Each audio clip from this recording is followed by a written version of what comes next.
Give you a long extension. I like this. This is a long cord. So all you got to do is pretty much plug it in here and plug it in, and you should have a power. So let's go ahead and do that. Now let's take a look at the actual connections you have. You have this bulky one. You need two types of connection. You need a power, which is a power connection that goes in there, and pretty much the long cable that it comes with. And this is actually always gets damaged. And here, small footprint.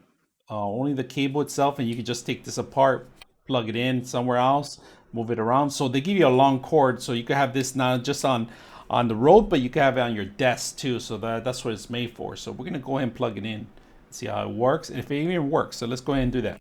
So we're gonna plug it into our surface here. We have two connections in our surface. I'm gonna go ahead and pick one. Just plug it in. You guys can see I'm gonna plug it in. There it goes. Let's see if it picks up. It actually starts to speed up. So it says speed up charging. Charge came with the device to speed up the charge. Okay, so it did identify it, and it is picking up. You guys notice right here in the corner, it is picking up. We could just avoid that one, but we could see how much battery we're gonna be able to charge. So that's not bad. We actually get into charge with the actual Type-C. So if you broke your regular connection for your Surface, it's not over. You can still charge it with a Type-C connection. So they do sell the connection online. 99.6 of you are not subscribers in my channel. I hope that the content helps you out and that you find it very useful.